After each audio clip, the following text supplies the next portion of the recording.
You know, we truly are about one small step away from total destruction in the world.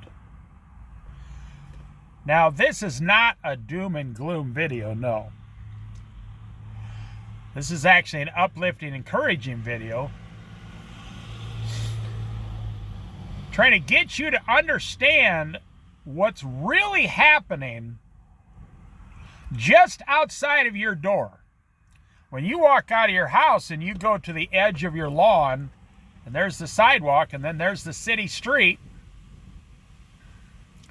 Oh, I don't have to tell you very much. You know, you see it. You see destruction is crouching at the door. You know, we had 4 years of Donald Trump, up and down, up and down, up and down. And 50% of the country hates Donald Trump, but it doesn't matter whether he does good or bad. If 50% of Americans don't like him, and then we had 4 years of Joe Biden, and 50% of Americans don't like Joe Biden. They don't like him. And the 4 years of the Biden administration were like a roller coaster going backwards. Now, you know, every president claims that they're doing a great job. Now we have Donald Trump has only been in office February, March, April, May. We're in June, about a little over 4 months. And it's like a roller coaster going sideways. Yes, he has secured the border. Yes, he has increased the army. He's also about to increase the deficit by $3 trillion. In case you didn't know, he promised to cut back the deficit. So everything Elon Musk saved in the Doge, people, Donald Trump spent 10 times that much already. Now, I knew personally that was going to happen. And here in America,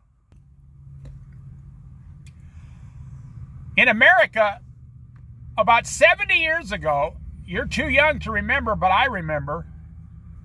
Do you know that 85 to 90% of Americans 70 years ago claimed to be born-again Christians for Jesus Christ? There was less than 200 million people in America. Did you know that 70 years ago was exactly when Israel, 73 years ago, they became a nation?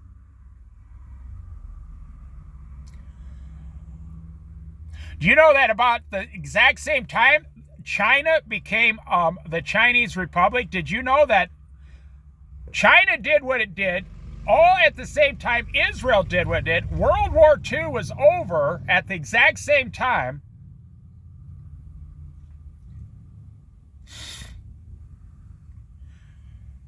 In 1948, the average person was making about $3,000 or $4,000 a year in America. Not very much money. Now, I'm just giving you a perspective of we are just on the cliff. In my opinion, we are on the cliff in a storm. Oh yeah, I see it. And that's exact same time the Industrial Revolution completely took off in America in the late 40s, because we stopped making tanks and bullets and rifles and missiles and airplanes, and we started using all that technology and all those warehouses and all that steel and metal, and we started making washing machines, dryers, dishwashers, refrigerators, bigger cars. That was the era of big, huge 1950s and 60s and 70s cars, big, huge cars. I mean, you could have a 4,500 pound, Cadillac going down the road. Of course, you only got about 14 miles to the gallon if it was brand new. I owned one of the Cadillacs back then. I mean, after I was 20 years old, I bought one of the Cadillacs from sometime in the 70s. I mean, it was used. But I bought it in the 90s, right? I bought it like 12 years later. It had a 496, a 500 engine in that car. The engine in that Cadillac weighed more than the car I have today. So I just want to set the scene and why things are happening. So China became a republic, so to speak. I don't know the exact word. You know, and they were pushing 1 billion people. India was pushing 1 billion people, but they were like 90% poverty in India. I mean, if you made $4,000 a year in India, you were considered a king. I'm talking back in the 1950, 75 years ago.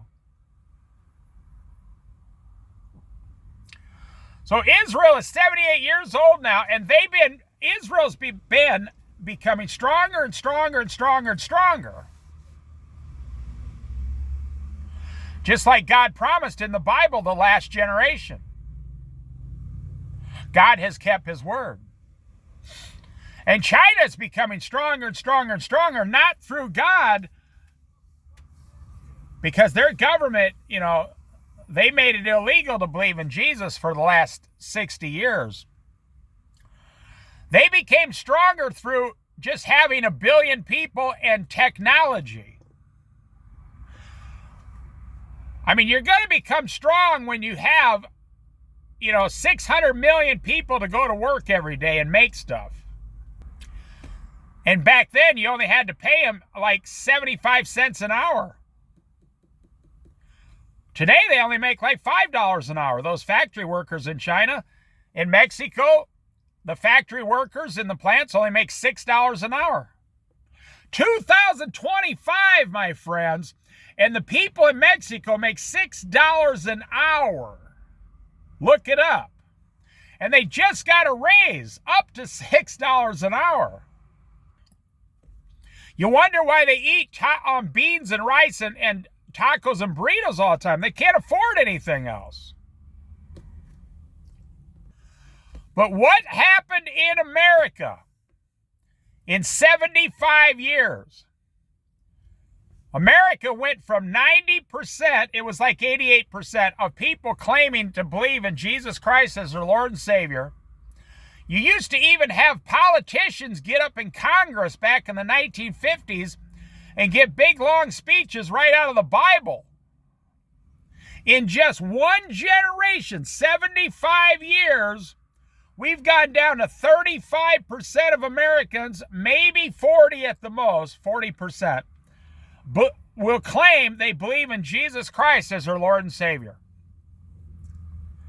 Now, the media says, well, no, 70% of Americans believe in God.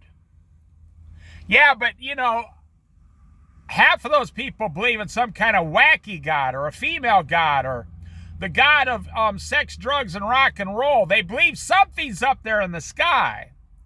I'm not talking about believing in some kind of a God floating on a cloud. I'm talking about the Bible, the Billy Graham God, Jesus Christ as your Lord and Savior. Only 35 to 40% of Americans in just 75 years. Now, it's dropped from 90% to 35 to 40%.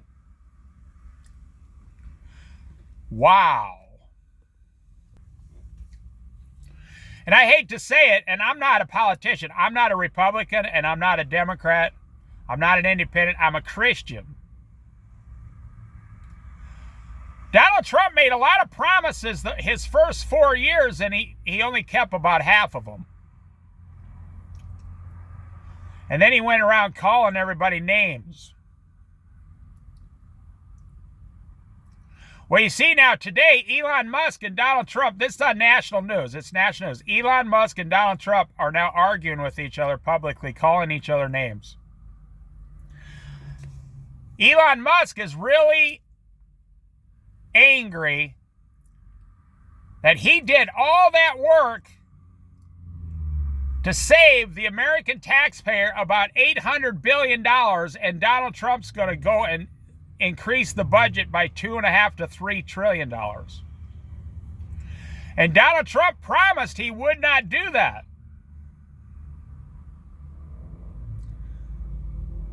But you see, when it comes to politics, you see, Elon Musk is not a politician. Donald Trump is a businessman / politician.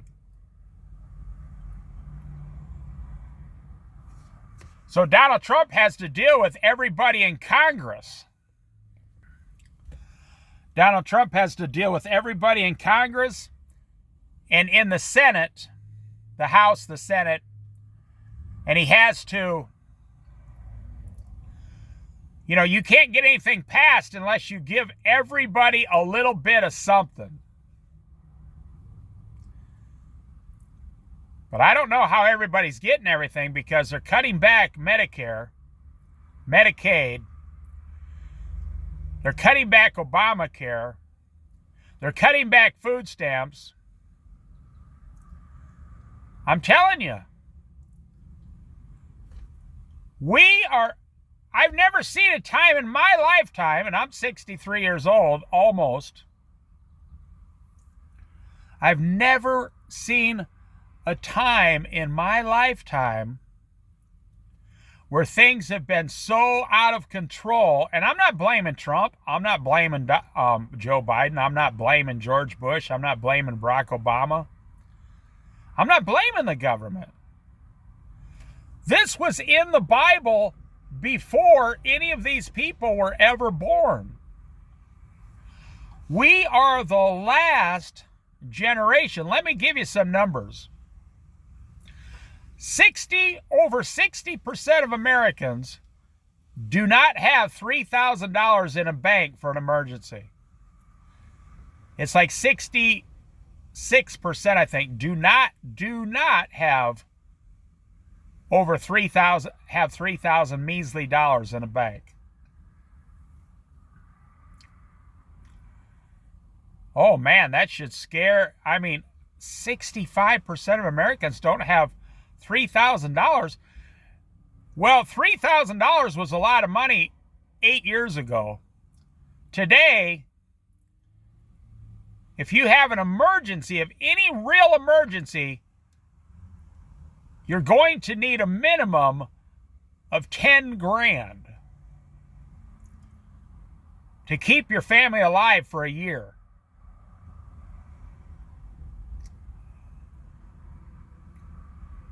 Okay, let me throw another number at you. 60% of Americans are overweight. 40% of Americans are obese. So if we did have an emergency in America, 60% of Americans would not have the energy to do anything about it. What's the one thing you learned about the coronavirus and the food supply, the food chain? What's the number one thing you should have learned about the food chain? That in 2 to 3 days, all the grocery store shelves can be completely empty. And you got kids there. You got kids at your house. And you don't have 10 days worth of emergency food to feed your own children. I'll throw another number at you.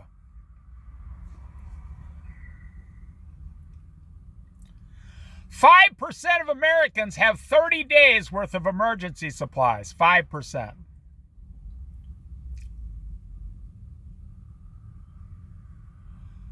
About 15% of Americans have 3 days worth of emergency food.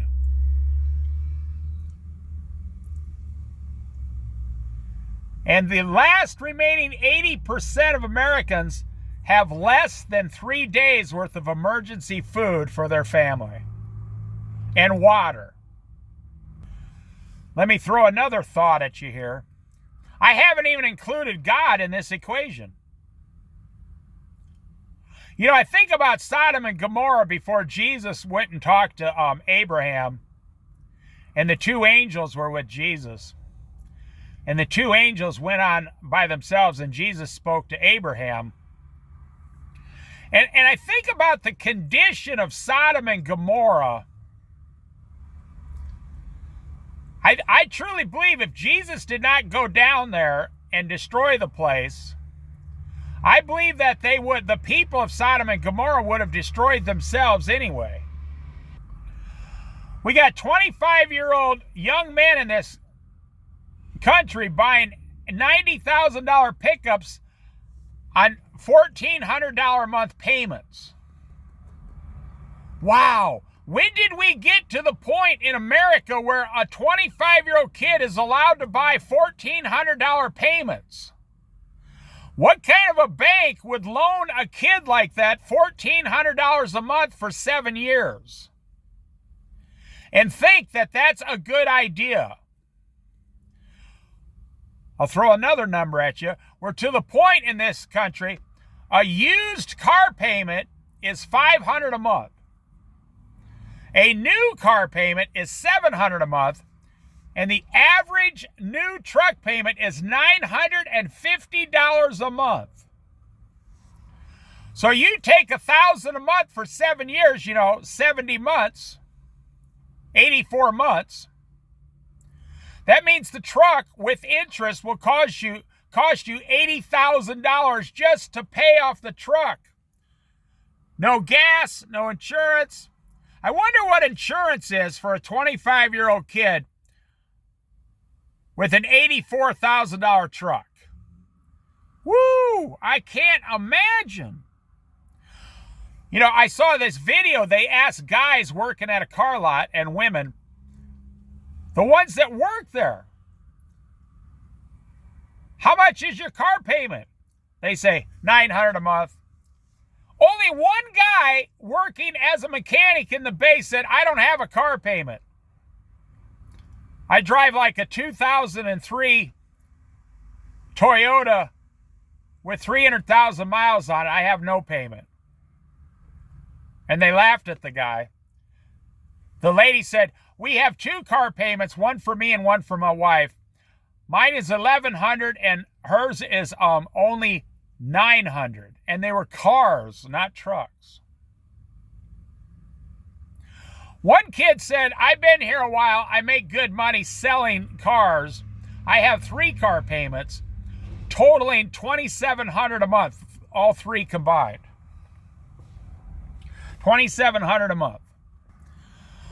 Do you know that 80% of Americans do not have 3 to 5 days worth of emergency water in their house? Drinking water, not washing water, not taking a big old bubble bath with your rubber ducky water. No, I don't do that. You don't have 3 to 5 days of emergency drinking water. There's your little child. Daddy, I'm thirsty. You haven't given me no water in 4 days. And you're thinking, damn, water's only $1 a gallon. I should have gotten 20 gallons stocked up in the corner of my house. Why didn't I do that? It's only $20. Because you were too busy spending those $20 bills on pizzas.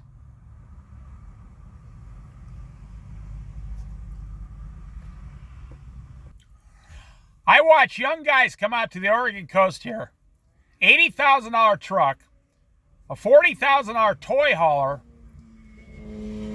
and 3, 4, or sometimes 5 ATVs inside the toy hauler worth another $60,000. What kind of a bank borrowed this 30-year-old kid? Now, he might be down in, the Valley or Eugene or Portland or something. He might be making $80,000 a year. But when I was young, if you were making $80,000 a year, they did not borrow you, $400,000 with a house, cars, campers, trucks, toy haulers, ATVs. The bank cut you off. The bank said, no, you're done. You've reached your limit. So let's back up here. Let me tell you this. We are on the edge of destruction. The Bible guarantees it. Now, is that destruction going to come before the rapture or after the rapture? Nobody quite knows. However, I can make the case that it's happening right now. Let me tell you some advice from a wise friend of mine. I knew a guy who was 10 years older than me, and he died last year. And I knew him for about a little more than 10 years, and we spoke for 4 or 5 days a week. And I knew him, and we lived kind of close to each other. And you know, I always think of the last thing people say to me before they die. This guy knew he was dying. He told me, I'm about to die. I saw him out there smoking a cigarette because he loved his cigarettes and he loved his alcohol. Well, at the end of his life, he had to drink alcohol just to take the pain away. He pulled a pocket knife out of his pocket and a lighter. He said, let me give you some advice. I said, okay. He said, if you don't know this already, do you always have a pocket knife and a lighter with you? I said, yes, I do. And I pulled a pocket knife and a lighter out. I don't smoke, but I keep a lighter with me, a Bic lighter. But I don't smoke. He said, oh, why do you got a lighter? You don't smoke. I said, for what you're talking about, emergencies. I told him I'm kind of an outdoor survivalist. And he goes, oh, okay. He said, that's good to hear. I said, why did you feel the need to tell me that before you die? My friend said, because I think something big is going to happen in this country. And he said, I'm not worried about you. I'm worried about your wife. And he started laughing. He said, I don't give a damn what happens to you, old man. He said, I like your wife. I want to make sure she's okay. That's just how he talked, like a good old, redneck hillbilly. But that man did not believe in Jesus Christ. He refused. He didn't even believe in God. He was an atheist. He believed in the Big Bang and we were all created out of the sludge of a few cells crawling out of the ocean or whatever. But he told me, I think something's going to happen in the future. And it brought him peace, well, while he was alive. It brought him a little peace to know that I was prepared.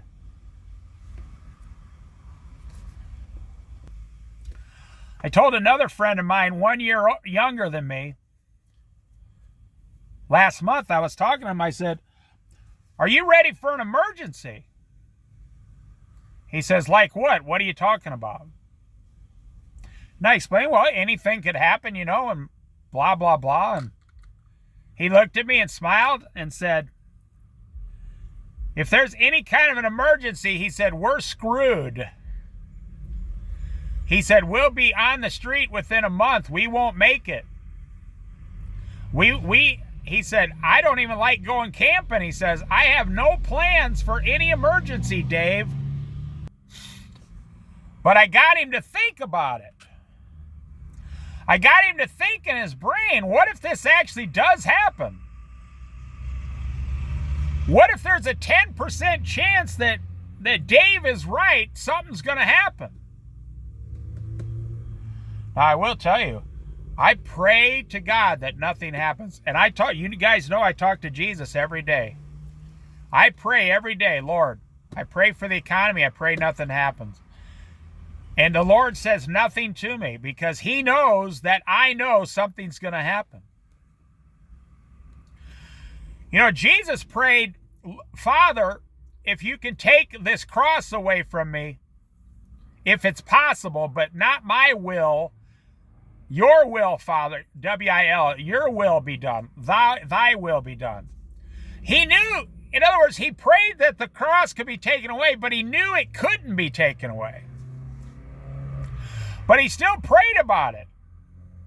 But he knew he had to go through it to save us all from our sins for those who would believe.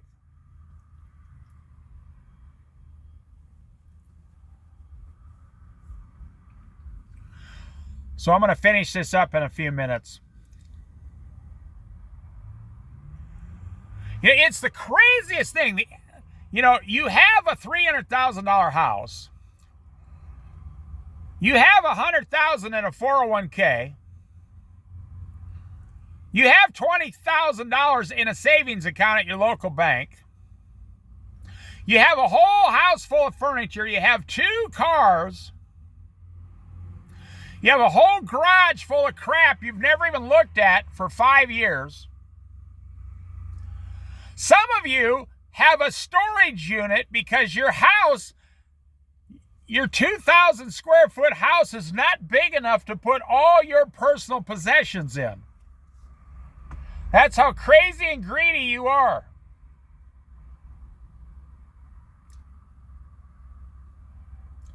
So you have to spend $150 a month on a storage unit just to put stuff in there that you'll never look at the rest of your life, but you're just afraid to get rid of it because you're a very sentimental person.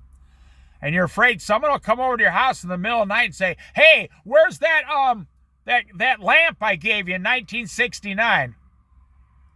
And you're like, "I gave it to the Goodwill 14 years ago," and then they'll hate you for the rest of your life.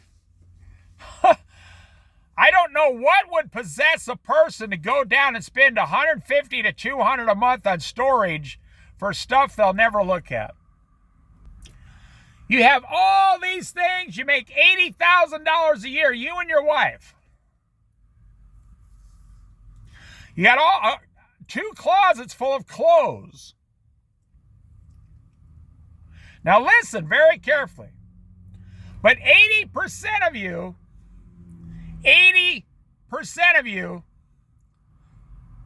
don't have enough emergency food and water for 7 days. Now, how much would that cost? That would be $200 worth of food, canned food. And if you just got some water jugs, like 5-gallon water jugs, your family shouldn't need more than 5 gallons of drinking water a day. So if you got 7 jugs and they cost, $10 each or whatever, and you spend $100 on 10 jugs, and you fill them full of tap water and put 2 or 3 drops of bleach in there and then close them up. So for $200 worth of canned food and $100 worth of jugs for water, which would be 50 gallons for a week, for $300, your family will be able to live for 7 to 10 days in an emergency. Now let me throw another piece of information at you. I live on the Oregon coast, and on the radio station here, they tell you if there's an earthquake in this area or anything, a wildfire, the highway collapses, which happens all the time on the coast, somewhere. It happens every year somewhere between Astoria and the Redwoods. They said that it will take 2 to 3 weeks. They said help will only come by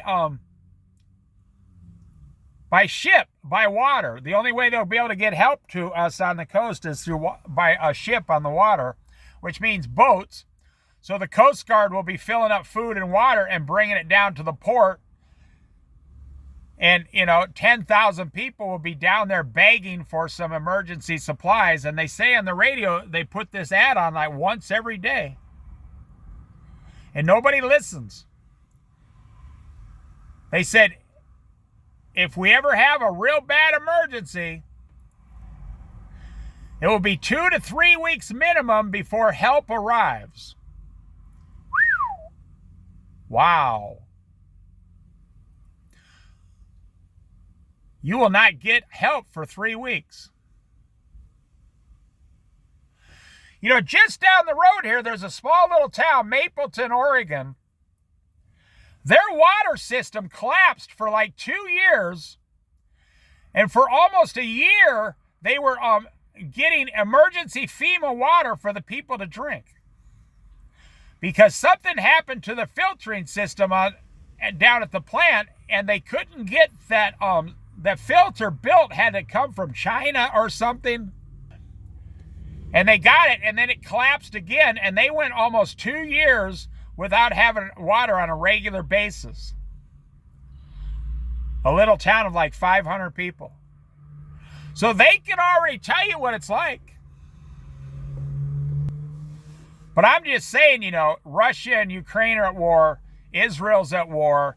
Iran's getting nuclear weapons. China wants to bomb Taiwan and America. Donald Trump's talking about making a defense dome in space, lasers that'll shoot down all the missiles coming towards us. Canada wants a piece of that defense zone. And Canada actually said, now you're not going to hear this on the news.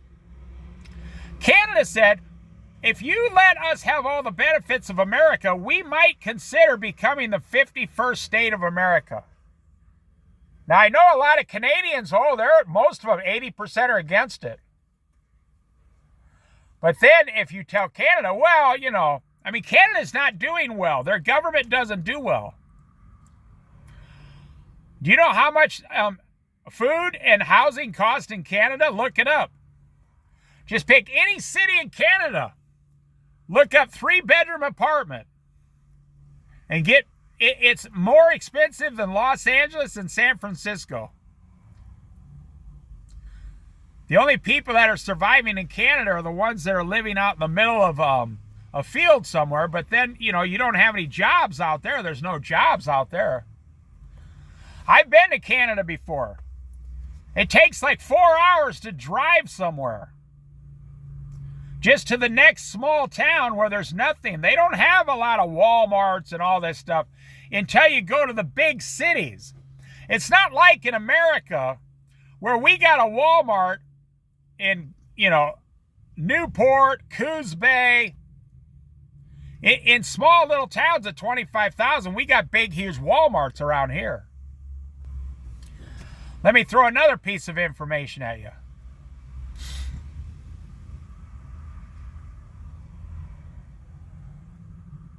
So if you have a real emergency, all the cell phones will immediately go down until they get them back up. So all your cell phones are going to go down.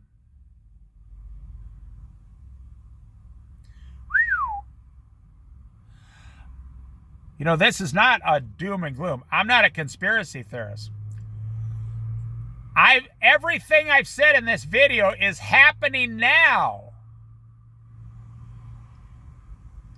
It's happening all the time.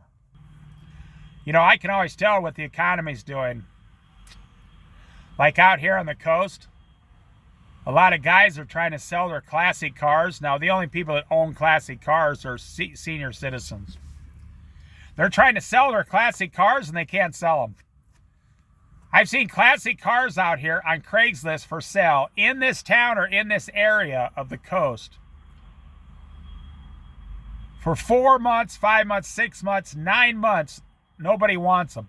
Young, middle class people can't afford a classic car. They can barely afford a real car to go to work. Young people don't want anything to do with your grandpa's 1934 Ford. They don't care what kind of shape it's in. If you're going to leave your car to your grandchild after you die, they're going to sell it 5 minutes later. It's better if you sell it and put the money in the bank for them and give them a little bit each year through an executor. Because they're going to go, I don't know how much this is worth. I got a $60,000 classic car here. I sold it for $15,000 to some guy and he paid me cash and I took the money. They won't know what to do. They don't want your car. That's why nobody's buying them. So, now listen to this. Any senior citizen who wants a classic car already has one. Oh, everybody likes going to the classic car show. You know, you get 5,000 people show up to the classic car show. I just had a bumblebee come in my car here, and I had to roll down the window and let it out.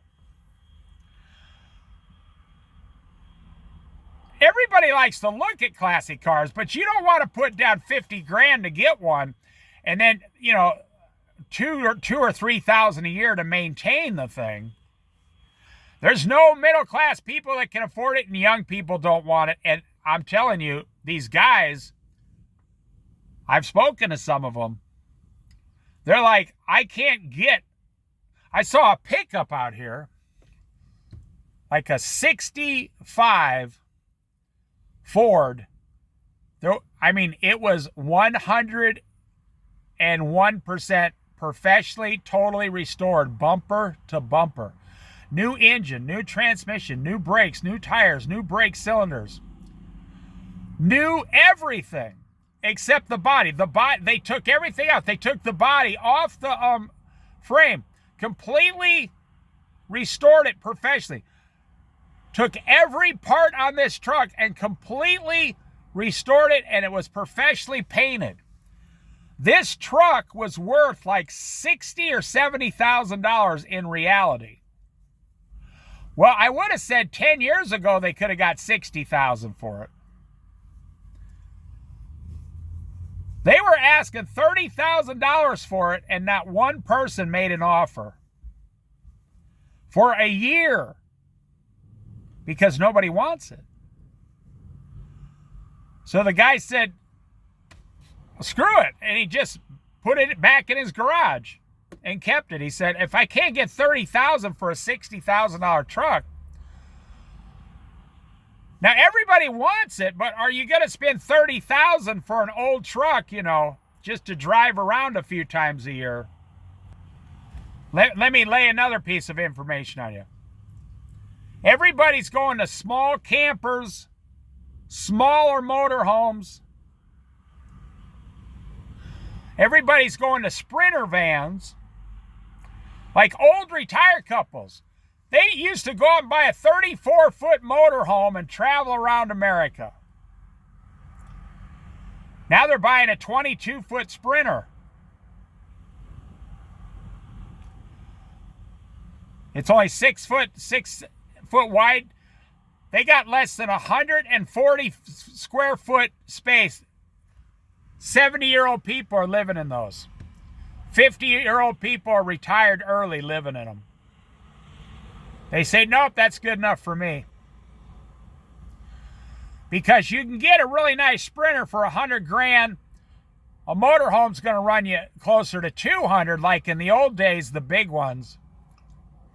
Motorhome's only going to get 10 to 12 miles a gallon. A Sprinter van's going to get, 16 to 18 miles to the gallon out there. You can park anywhere. You can sleep anywhere. You can go in the back country in a Sprinter van. You can't really do that in a big, huge motorhome pulling a car.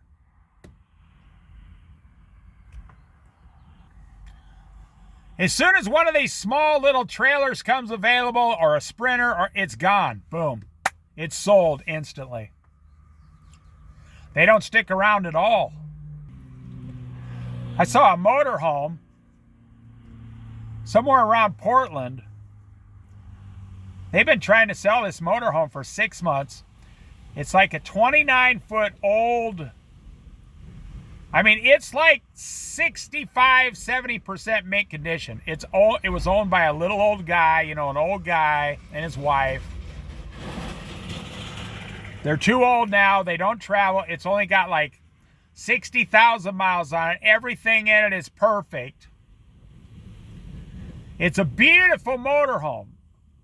It's like 20 years old. It's beautiful. They can't get $8,000 for it. Nobody will buy it for $8,000. It's cheaper than your car. You could just drive it to the store instead of buying a new car. You could just drive this around. I thought about that, you know. You can buy an old box van with 120,000 miles on it, a box van from some company with like an 8 or 10 foot box of it, just a small one. You can pick them up for about $6,000, and they run perfect because a company owned it and maintained it the whole time, and they only used it twice a week. It might be like 18 years old, but it's only got 60,000 miles on it, or 120,000 miles, something real low. A good old 350 engine, very sturdy, very durable frame, 1 ton. You can't buy a car for under $8,000 now that's a really good car. So what do you think's going to happen? Now, I'll throw some numbers at you and end this video pretty soon. 60% of Americans think absolutely nothing will happen whatsoever. Did you know 85% of Christian Americans, that's right, 85% of Christian Americans no longer believe that the Holy Bible that they claim as their religion, they no longer believe the Holy Bible is relevant to their life today. They took a survey.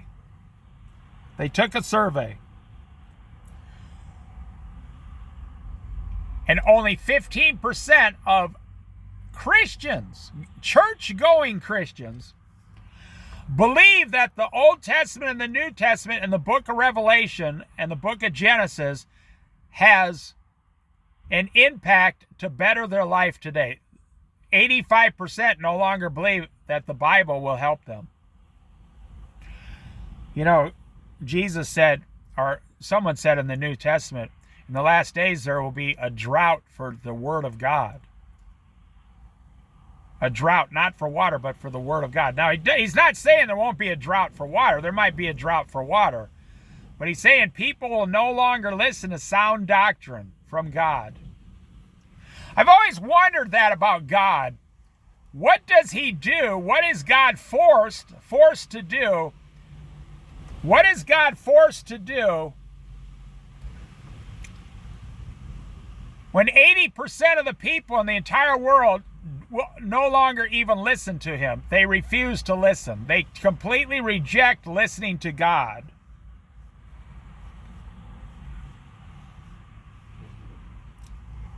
But what do? They listen to the world. They never stop listening to the world, following the world, getting pleasure from the world. I'm going to throw a fact at you that should blow your mind, but it probably won't. You're probably one of the people that do this. And I'm not trying to call you out or nothing or make fun of you. I'm telling you a fact.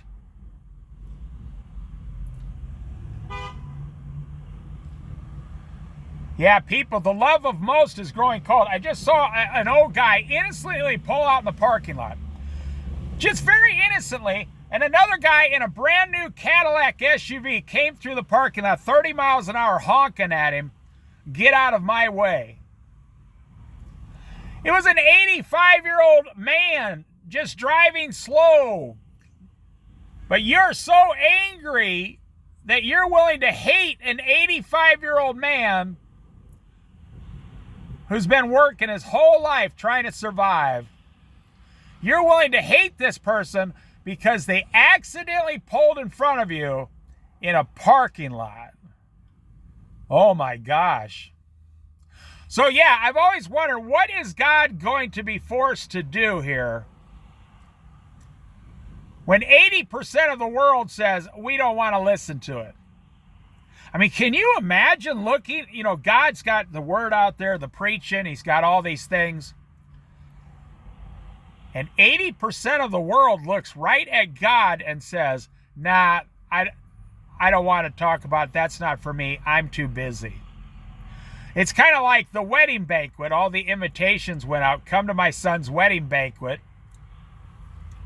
And all the people that he sent the invitation to sent the king in the parable. The king, he got back all the responses with excuses why they couldn't go to the king's wedding banquet for his son. And the king became very angry and told his servants, go out and invite anybody.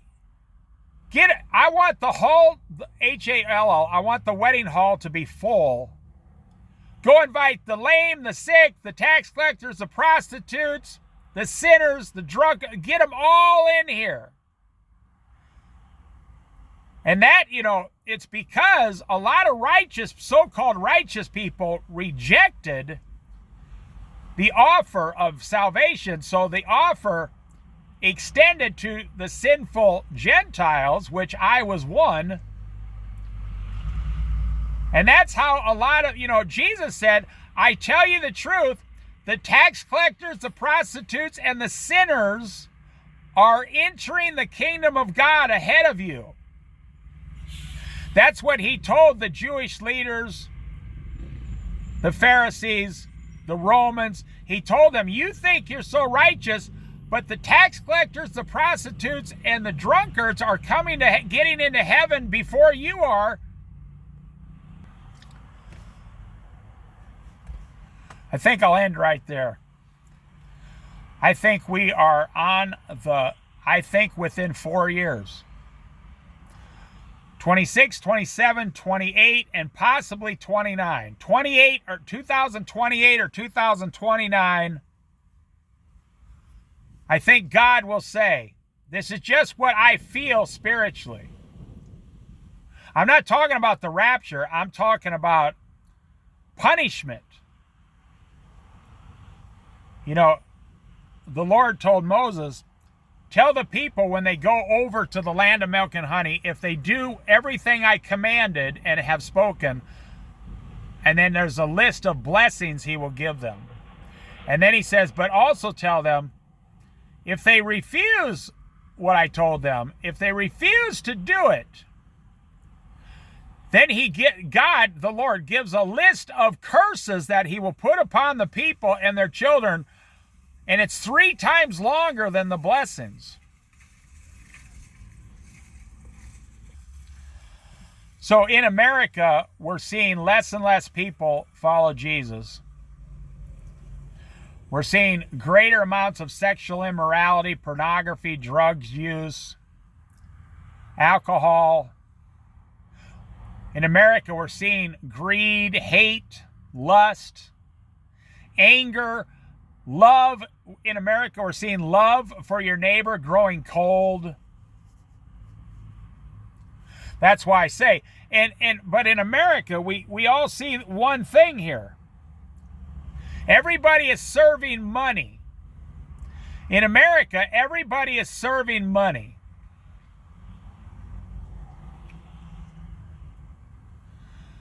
I mean, even the middle class, they rely on their money. And I'm telling you, you rely on money so much, you're blinded by it. I myself, I'm in a very unique situation to observe all these things. Because I am not rich, so I do not rely on money, but I'm not poor, so I don't, have to sell myself, to get a piece of bread or something when things collapse. And I'm a Christian my whole life. I'm not angry at anyone. I have no unforgiveness towards anyone. And like I said, I'm in a unique position to see, because I've been reading the Bible for almost 50 years, but I've been reading it really in depth for 35 years.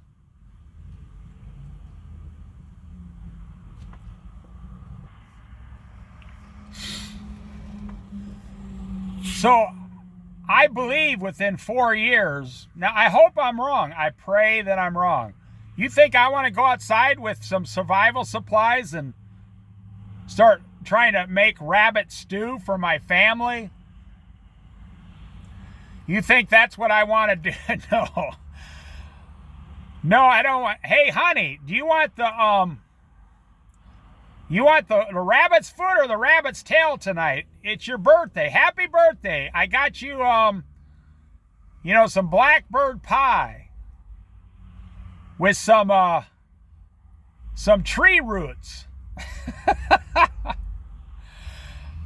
No, I don't want to have to go. I don't want any of this. I don't want to have to go through that myself. No. That would be horrible. Let me leave you with this last piece of information. Every other generation since the creation of the world had to go through something like it.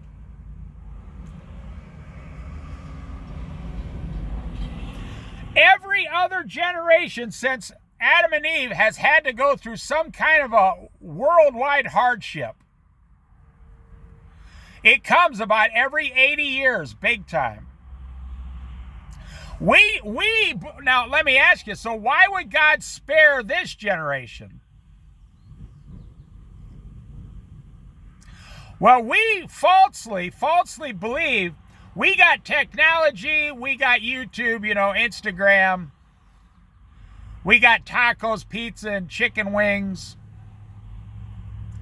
We got, we suck down, Coke and Pepsi all day long because it's cheap. Well, I'll sell you some real cheap sugar water, sure.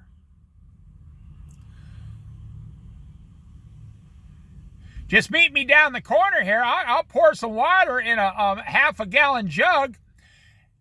Put in 4 cups of sugar, swish it around, and sell it to you for $2. Yeah. I'll make a fortune. You're just drinking sugar water, my friends. You're drinking sugar water. You're eating sugar, fats, oils, chemicals, processed food, junk food, breads that are no good for you.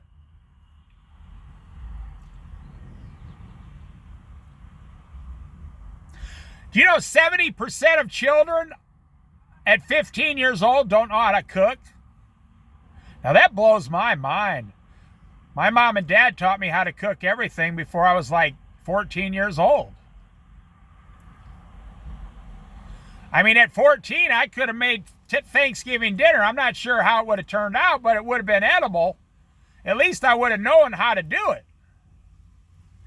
And by age 14, I knew how to go out to the garden and plant a garden and get all the food. And I knew how to raise chickens and a turkey or whatever, some ducks, and get the food. It wouldn't have been a pretty sight, but we wouldn't have starved to death.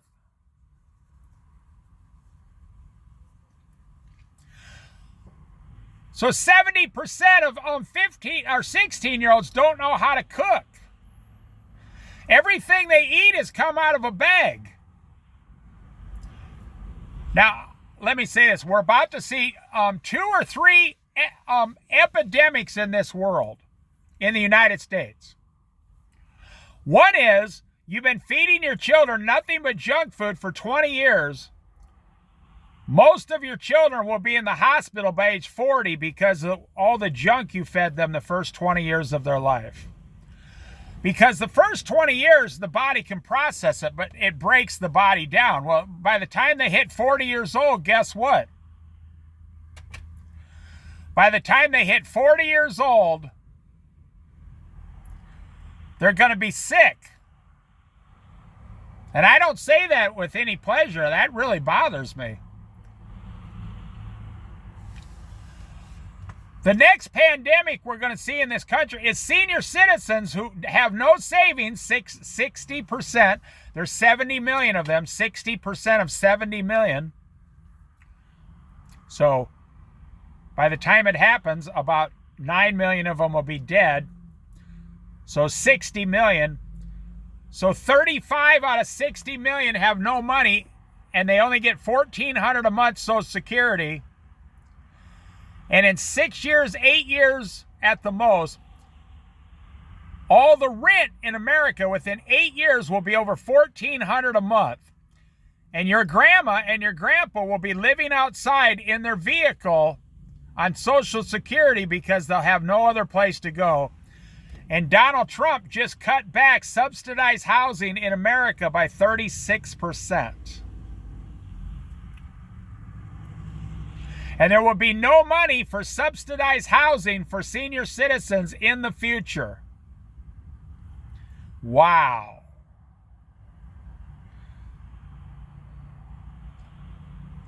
So in my opinion, out of those 35 million people, most of them will move in with their kids, or they'll try to get a roommate, or they'll start, which I think is a good idea, old people communes. Just get a 4-bedroom house and get eight old people living in a 4-bedroom house, and everybody pays $600 a month, so you can get a really nice house for $4,000, $4,500 a month. But 3 million of those people, only 10%, are not going to have any options at all whatsoever. And they're going to be living outside in their car at 70 years old. This is all going to happen within 8 years.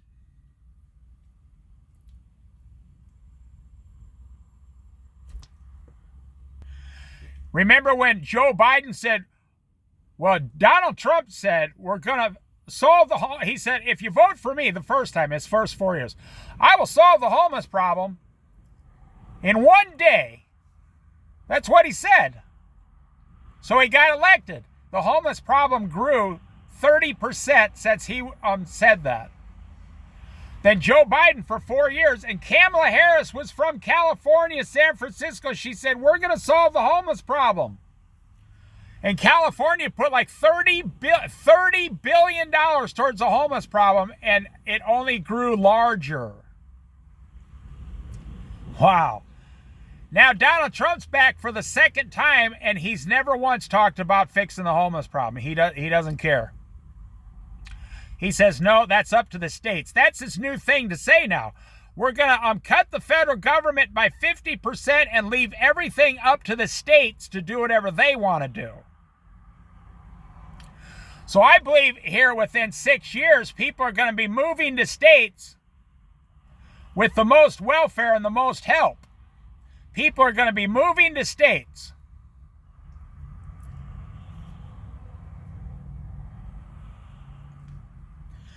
And they're going to be moving out of states that have no help for anyone.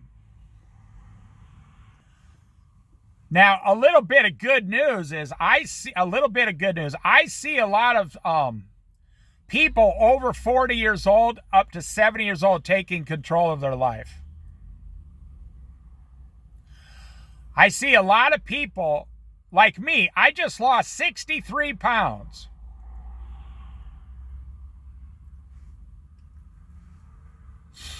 I'm taking control of it.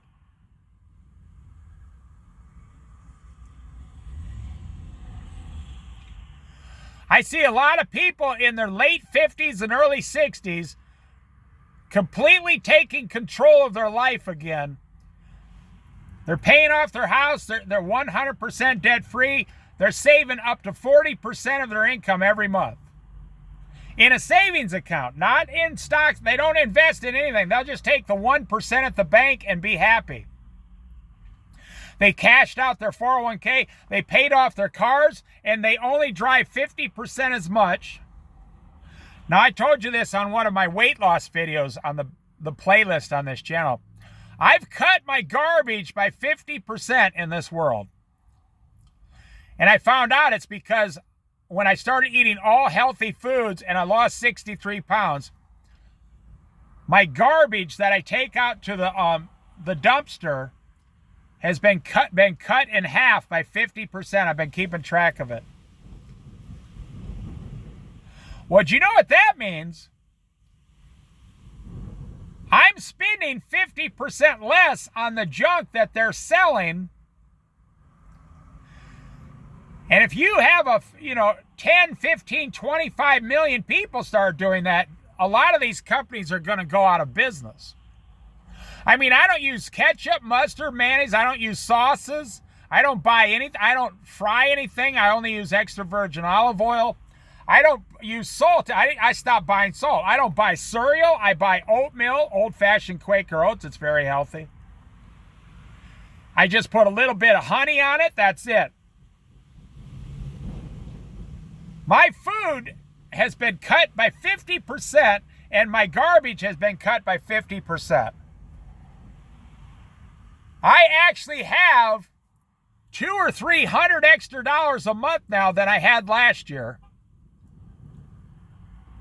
because I stopped buying it. Also, I don't drink coffee, soda, milk, chocolate milk, nothing. I drink water, 100% water. And I have a 1-gallon jug at my house. You got to be careful with those too around here because about once a month you got to clean them all out real good or they'll start getting mold inside of them because we live on the coast. So you got to empty it and put a little bleach in there and let it sit for a couple hours and wash it all out with a brush to get some mold out, and then rinse it out good and then fill it back up and you're good to go for another month. I really don't have anything else to say other than I made this video. What do you think is happening right now in front of your face? And if you even think 10% like I do, why aren't you doing something about it? Do you know being prepared in advance brings you peace of mind? Especially if you have a family, a wife and some children. At least you're prepared. It brings you peace of mind. If something happens to you as the man, it's kind of like life insurance, except, if you've ever had to get life insurance, they don't even give you the damn life insurance for 9 months. So when they advertise on the radio or the TV,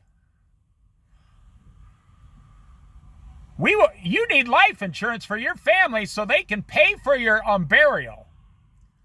No, you're going to be paying to bury them because the life insurance won't come in for 9 months because they look for every single doctor's excuse to not pay you.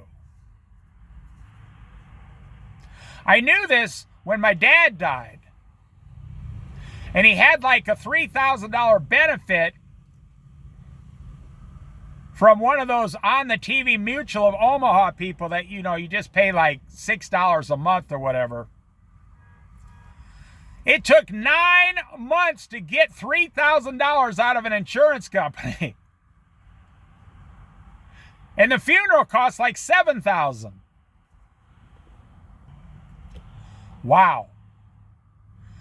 See, these are all things you don't think about when you're 45, you're 50, you're 55. And when you turn 60, you start thinking, wait a minute. That's why I say, if anything bad happens in America, there's 350 million people in America. I saw a young guy leave a comment on a video the other day. He said, there's 210 million people in America. And then he gave some comment. And everybody went after him. What century do you live in? There's 350 million people in America. Wake up. This kid was like a 25-year-old American kid in college who thought there was only 210 million people in the United States of America. I mean, I'm not making fun of young people. People don't even know the basics anymore. I mean, you ask most people, what's 1 + 1? And they'll go, well, it all depends on how you look at it. What is 1 + 1? Well, it all depends on what gender you are. That's the answer today. What is 1 + 1? Well, it depends on if you're a Democrat or a Republican. They won't give you an answer. So I'm going to end right here for real. When you're prepared, It's like having a savings account. You know, I tell my wife all the time, I hold up a can of beans, like pork and beans. I say, honey, you see this can of beans? Now she knows what I'm going to say. She's like, yeah? Trying to act excited. I said, one day this can of beans will be worth more than money.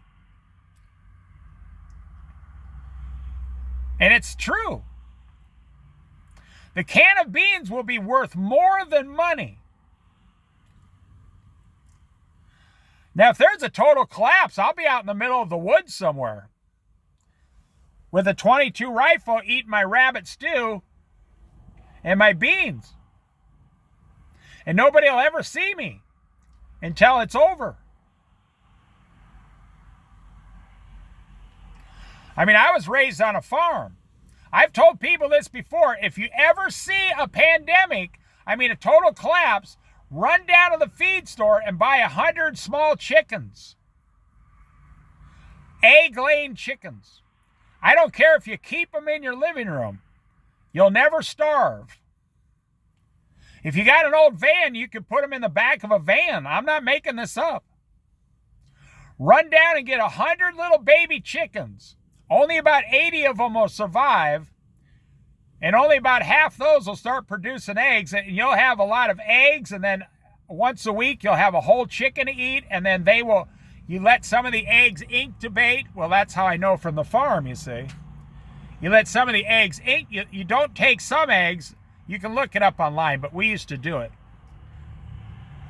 And they will let some of the eggs hatch into little chicks, and you would have an endless food supply for the next 5 years. You say, well, what are they going to eat? Well, you just get some chicken wire. That's why they call it chicken wire. That's why they call it chicken wire.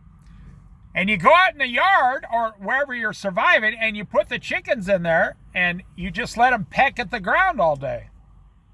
And you just move the wire along, and you have to have someone standing there with a shotgun so someone doesn't steal your chickens. A dog or a cat doesn't come along. Or your neighbor or a homeless hobo trying to steal your chickens, or those guys on the movie Oh Brother, Where Art Thou?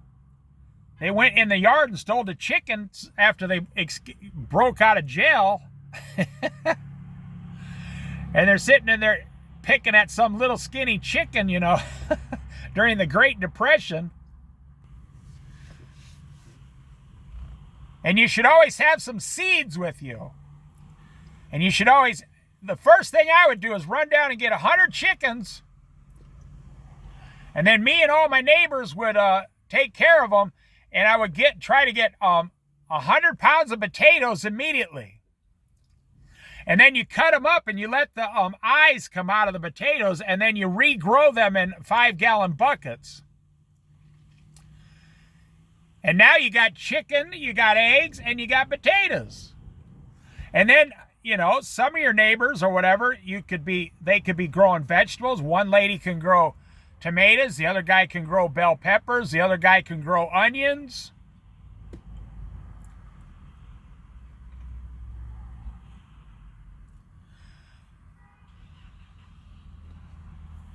Now, you know, what I'm talking about, we're talking about emergency in America. Oh my gosh, what's going to happen if you have to grow your own food? It's going to be horrible. But you know, I grew up that way. All my neighbors grew up that way. 80 years ago, everybody grew some amount of food. If you didn't grow some food, you were considered a fool. Like the Bible says, do not let your hands be idle at night. You don't know which is going to succeed, your day job or your night job, or both. My mother taught me a lot of love. She taught me that faith of a mustard seed can move mountains in Jesus Christ. And she taught me how to grow a really huge, large vegetable garden.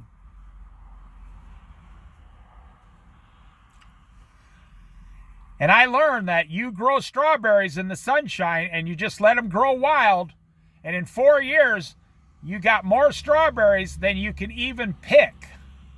And then we had apple trees. We'd take some of those apples and some of those vegetables down to this one neighbor who was so poor. And we'd go down and say, hey, you want a basket of apples? And they'd eat those apples for 3 or 4 weeks. And then we'd go down and say, hey, why don't you come up here? We got too many strawberries. Why don't you pick as many strawberries as you want? And these two boys, I'm not making this up, they'd eat strawberries for 2 weeks. Their mom died. Their dad left them for women and alcohol. Left them with their 450-pound grandmother who couldn't walk out of the house without assistance.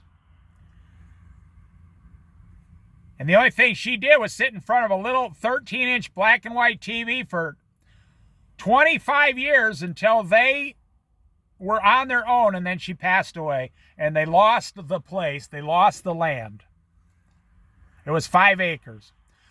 Do you know in 1980, my friend had to go outside and pump the well on his water and fill up an old-fashioned hand-wringing washing machine. And he had to turn it to wash his clothes. I'm not making this up. And then wring it out through the wringer on the top, and then hang it out. Even if it was winter, he had to hang it out on the line until it would dry.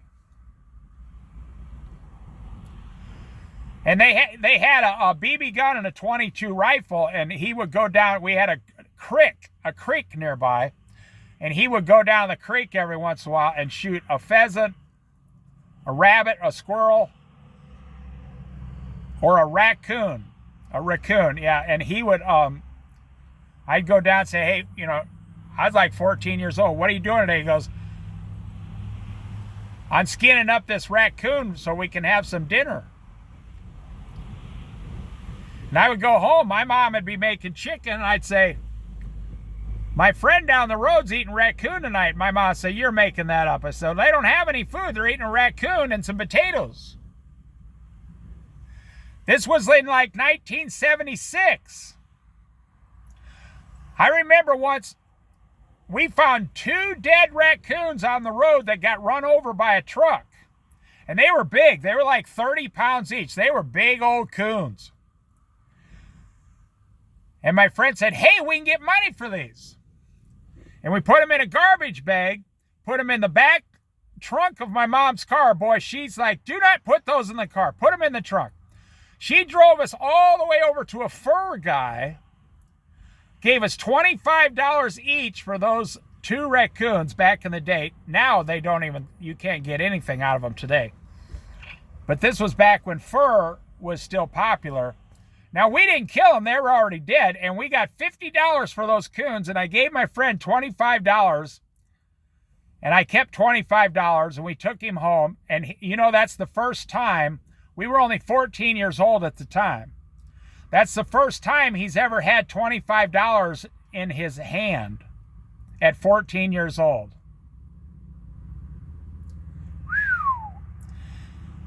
And my mom said, that was nice of you giving him that money. I said, well, he ain't got nothing. And my mom goes, are you going to give me some for driving you over there? I said, I'll take you out to lunch. So we went to a place called Tasty In-N-Out, Tasty Freeze. They had the loose meat sandwiches. Oh boy, it's the best with the pickles and the mustard, and it's the best sandwich you ever had in your life. And we got the crinkle cut fries and the strawberry shake. 2 sandwiches, 2 fries, and 2 strawberry shakes were only $6.